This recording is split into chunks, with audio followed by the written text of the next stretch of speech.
जय हिंद। कैसे हैं आप सभी? उम्मीद है आप सभी अच्छे होंगे। दिस इज विजय लक्ष्मी ठाकुर और चलिए आज हम बात करते हैं यूपी होमगार्ड के बारे में। आप सभी को पता है कि उसका एग्जाम हो चुका है, फिजिकल की तैयारी आप अच्छे से कर रहे होंगे। कहीं ना कहीं आपके मन में डाउट रहता होगा कि पता नहीं हमारे साथ आगे क्या होगा, कैसे होगा, हमें क्या क्या फैसिलिटी मिलेगी या क्या नहीं मिलेगी। तो चलिए आज मैं आपको बताऊंगी कि आपको यूपी होमगार्ड के क्या क्या फायदे मिलेंगे और क्या आपको नुकसान भी हो सकते हैं। मेन बात मैं हमेशा आपको कहती हूँ कि काम कोई भी छोटा या बड़ा नहीं होता है। आप अच्छे मन से कोई भी काम कीजिए, स्टार्टिंग किसी भी काम से कीजिए। गवर्नमेंट जॉब है तो इतनी खराब भी नहीं है। और आज के टाइम में आपको पता है कि यूपीएसआई का और यूपी कांस्टेबल का एग्ज़ाम आसान था, लेकिन यूपी होमगार्ड का एग्ज़ाम यूपीएससी लेवल का था और उसमें आप सभी को पता है कि कितनी ज़्यादा प्रॉब्लम्स आई थी और कितना ज़्यादा हार्ड एग्ज़ाम था। क्वेश्चन कितने ज़्यादा टफ थे, लैंग्वेज बनानी इतनी ज़्यादा स्टूडेंट को बहुत ज़्यादा कठिन हो गई थी कि एग्ज़ाम में हर किसी को पता चल गया था कि ये कोई नॉर्मल एग्ज़ाम नहीं है, ये यूपीएससी लेवल का एग्ज़ाम है। और एग्जामिनर ने पता नहीं क्या सोचकर यूपी होमगार्ड का एग्ज़ाम पेपर बनाया था कि मतलब पता ही नहीं कि लेवल कहाँ से आया, कैसे हुआ। तो समथिंग कुछ बिल्कुल समझ में नहीं आया कि ऐसा हुआ क्या। लेकिन चलिए कोई बात नहीं, गवर्नमेंट है और हम और आप कर ही क्या सकते हैं। हम सिर्फ अपना कर्तव्य पथ पर चल सकते हैं निरंतर। और मैं आपको बताऊँगी कि आपको क्या क्या फैसिलिटी मिलती है। तो थोड़ा सा पहले आप सभी के लिए टाइम निकाल कर आपको बताने की कोशिश करूँगी मैं कि आपको ये फैसिलिटी मिलती है और आपके अनुसार अगर आपको अच्छी लगती है जॉब और आपका सभी काम हो जाता है तो आप ज्वाइन करना। अदरवाइज अगर आपको कहीं अलग भी हो रहा है सिलेक्शन तो आप प्लीज़ किसी की सीट मत बिगाड़ना। आप आगे DVPSC या कुछ भी होगा तो आप उसको मत करना, क्योंकि आप सभी को पता है आज के टाइम में एक गवर्नमेंट जॉब मिलनी कितनी ज़्यादा कठिन है और कितना आपको पता है कि अंगारों पर चलकर एक गवर्नमेंट जॉब लेना आज के टाइम में हुआ है। तो चलिए मैं आपको बताऊंगी डिटेल में, आपको पॉइंट टू पॉइंट मैं आपको बताऊंगी कि आपको क्या क्या फैसिलिटी मिलेगी और सैलरी आपकी किस हिसाब से होगी, किस में आपका ग्रोथ सैलरी मिलेगी, इन हैंड सैलरी आपको क्या मिलेगी, सारा आज मैं आपको बताऊंगी। तो चलिए शुरू।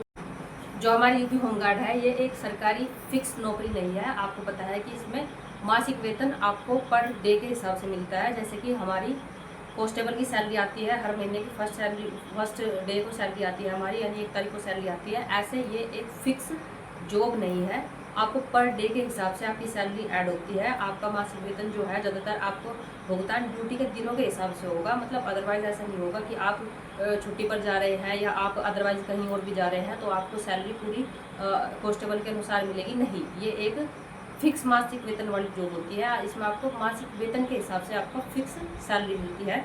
और जो अभी लगातार रिसेंट के दिनों में हो रहा है 800 से 1000 पर आपकी डे की सैलरी होती है। और उसके साथ में हाल के दिनों में ये काफ़ी अच्छा भी माना गया है, क्योंकि आप देखो पिछले टाइम जो अपने आप को चेंज करता जा रहा है, हर विभाग में हर डिपार्टमेंट में थोड़ा चेंज होते जा रहे हैं। सैलरी के अनुसार भी चेंज है, अदरवाइज फैसिलिटी के अनुसार भी चेंज है, मान सम्मान में भी चेंज है। आप ये सोचते हो कि होमगार्ड की नौकरी थोड़ी छोटी है, नहीं, ये आपकी मान्यता है।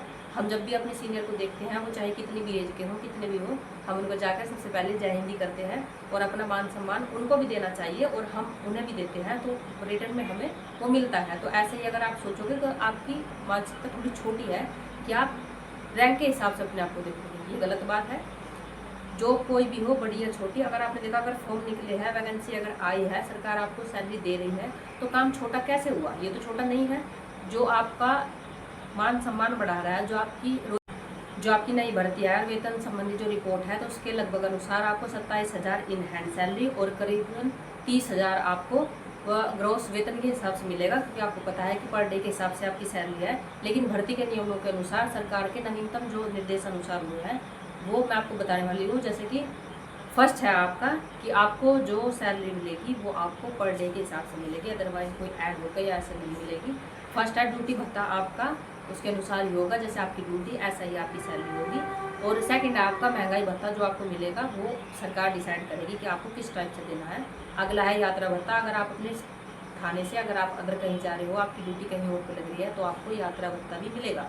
अलग है वर्दी भत्ता, वर्दी आपको गवर्नमेंट की साइड से मिलेगी, मतलब आपको वर्दी का पेमेंट मिलेगा। उसके साथ में जो अलग ग्रोसरी है, उसके साथ में जो अलग आपके वर्दी से संबंधित सामग्री है वो भी आपको मिलेगी। अगला है मेडिकल सुविधाएं, तो ड्यूटी के दौरान आपको सीमित मेडिकल सुविधाएं मिलेगी, जरूर मिलेंगी। और जो जोखिम भत्ता है आपको विशेष है जोखिम भरी ड्यूटी में मिलता है, जैसे कहीं आप ज़्यादा अच्छा काम करते हो, काफ़ी बहुत ज़्यादा खतरे का काम था, आपने वहाँ पे मेहनत किया है, तो वो भी आपको मिलेगा। तो ड्यूटी में आपको बता दूं कि आपकी क्या क्या ड्यूटी होने वाली है, क्योंकि सभी के मन में रहता है कि पता नहीं हमें कैसी ड्यूटी मिलेगी और क्या मिलेगी। तो ड्यूटी है आपकी पहली आपकी पुलिस सहायता ड्यूटी। कहीं पर भी अगर प्रॉब्लम होगी तो पुलिस की सहायता में आप जाओगे। हमारे साथ भी जो हमारे सीनियर है हम उनको अपने साथ ही रखते हैं और हमेशा उनके साथ में होता है कि आप हमारे साथ वहाँ चलोगे, आपकी ड्यूटी वहाँ होगी। अगर मेरी एग्जाम ड्यूटी लगी थी तो मेरे साथ में एक सीनियर एज के अंकल हैं, वो मेरे साथ ही गए थे, उसके साथ वो मेरे साथ ही थाने पर आए थे।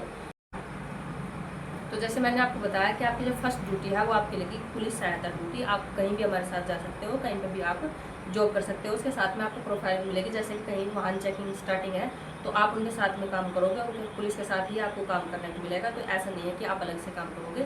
सेकंड आपकी ट्रैफिक व्यवस्था ड्यूटी, उसमें भी आपको शेड्यूल के हिसाब से ही आपको होता है। हमारा शाम को ही ड्यूटी चार्ट मिलता है, उसमें हम अपने नाम के अनुसार में अपना ड्यूटी देखते हैं। तो हमारे साथ में भी जो हमारे सीनियर हैं, हमारे जो होमगार्ड हैं, वो भी अपनी ड्यूटी देखते हैं कि आपको उनके साथ वहाँ जाना है, वहाँ पर आपकी ड्यूटी ऐसे लगी है।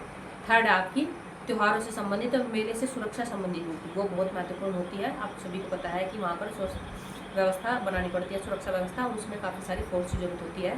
तो हमारी और आपकी हम साथ में ही काम करते हैं। तो मेले और आपकी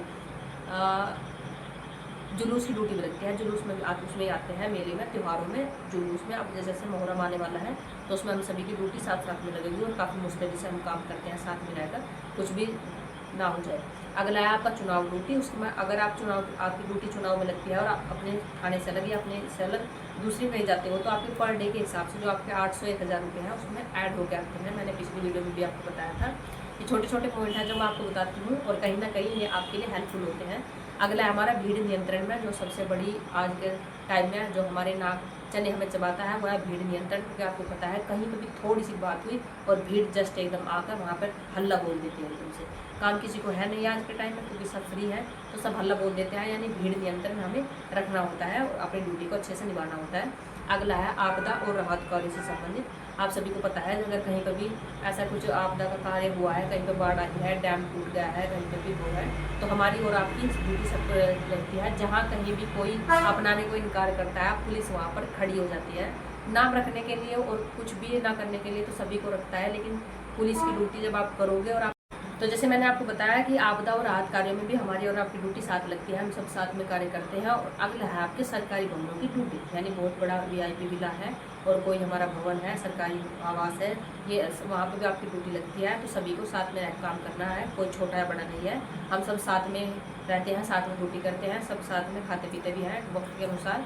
क्योंकि सभी को पता है पुलिस की ड्यूटी है, कोई फिक्स शेड्यूल नहीं होता है और ना ही कोई यहाँ पे कोई ड्यूटी का फिक्स शेड्यूल है कि आपको तब करना है तभी करना है। टाइम बे टाइम हमारी ड्यूटी लगती है, टाइम विदाउट टाइम हम ऐसे ही जाते हैं। तो खाना वाना सब साथ में करते हैं। तो विभाग काफ़ी चेंज हो गया। आपको पता है कि जब वक्त के अनुसार सब चीज़ बदल गई है तो पुलिस भी बदल गई है, विभाग भी बदल गया है, लोगों का सोचने का नज़रिया बदल गया है। अब कोई छोटा या बड़ा नहीं है, हम सब पुलिस के जवान हैं और जवान कहकर ही हम सब एक दूसरे को संबोधित कर सकते हैं क्योंकि हम सभी एक फोर्स का हिस्सा हैं। तो सबसे बड़ी बात है जैसा आप मान सम्मान दोगे रिटर्न में आपको ऐसा ही मान सम्मान मिलेगा। तो वीडियो अगर आपको अच्छी लगती है तो आप कमेंट करके बताइए प्लीज़ कि आपको कैसे लगी हमारी मेहनत। और जय हिंद आपको ज़रूर लिखना है कमेंट्स में, आप लिखते तो नहीं हो। और आपको वीडियो अगर अच्छी लगी है तो आप वीडियो को शेयर कर सकते हो अपने फ्रेंड को, क्योंकि उनके लिए भी हेल्पफुल हो सकती है हमारी वीडियो। तो चलिए सब्सक्राइब दिस चैनल को विजयलक्ष्मी ठाकुर। जय।